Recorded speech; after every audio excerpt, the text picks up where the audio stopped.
رہن کے مکان سے فائدہ حاصل کر سکتے ہیں؟ نہیں کر سکتے۔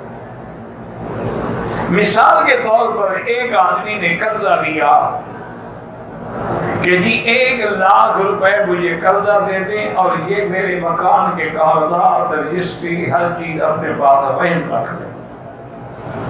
یہ اس بات کی گارنٹی ہوگی کہ اگر وقت مقرر پر میں نے قرضہ نہ لیا تو میرا مکان بیچ کے تم قرضہ حاصل کر سکتے ہو، اور اس کے پیسے اگر کم ہوں گے تو میں دوں گا، زیادہ ہوں گے تو مجھے آپ واپس کریں گے۔ لیکن وہ جو مدت ہے اس میں اس کا فائدہ اٹھانا نہیں، وہ تو سود ہے پھر، کہ آپ اپنا قرضہ بھی لیں اور درمیان میں جناب 1,00,000 سال کا کرایہ بھی کما لیں، وہ تو حرام ہے۔ سرکار امام ابو حنیفہ رحمۃ اللہ علیہ نے کسی آدمی سے قرضہ لینا تھا، اتفاق سے اس کے گھر کے قریب جب آئے تو خیال آ گیا کہ میں اس کے گھر کے قریب آ گیا ہوں، اچھی بات ہے کہ قرضہ مانگ لوں۔ آپ تشریف لائے، اس کی کنڈی کھٹکھٹائی اور پھر باہر دور جا کے کھڑے ہو گئے۔ تھوڑی دیر میں گھر والا نکلا، اسے کہ امام صاحب دروازے پہ کھڑے ہیں، بھاگ کے انہوں نے کہا حضرت دھوپ میں آپ کھڑے ہیں، میرے گھر کے سامنے شیڈ بنا ہوا ہے، دروازے کے آگے سایہ ہے، آپ سائے میں تو کھڑے ہوتے۔ فرمایا میں نے قرضہ لینا ہے، میں تیرے گھر کی دیوار کے سائے میں اس لیے کھڑا نہیں ہوا کہیں یہ سود میں شامل نہ ہو جائے، کہ میں نے نفع اٹھایا نا تیرے گھر سے۔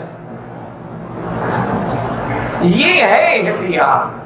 اس لیے فقہا نے لکھا ہے کہ مثلا میں نے کسی آدمی کو 1,00,000 روپے قرض دیا،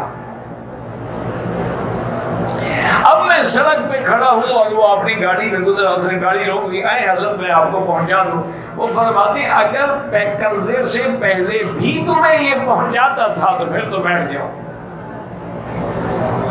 اگر قرضے کے بعد یہ کہہ رہے تو مت بیٹھو، کیونکہ پھر آپ نفع اٹھا رہے ہیں، اور سود اسی کو کہتے ہیں قرضہ دے کر نفع اٹھایا جائے۔ تو اس لیے بہرحال بڑی احتیاط کیا کریں۔ یہ سب سے بڑا مسئلہ جو ہے نا میرے بزرگوں، میرے عزیزوں، حلال اور حرام کا ہے۔ جب آدمی کے اندر حرام آ جائے نا، نہ دعا منظور ہوتی ہے، نہ دل میں رکت ہوتی ہے، نہ نمازوں میں حلاوت ہوتی ہے۔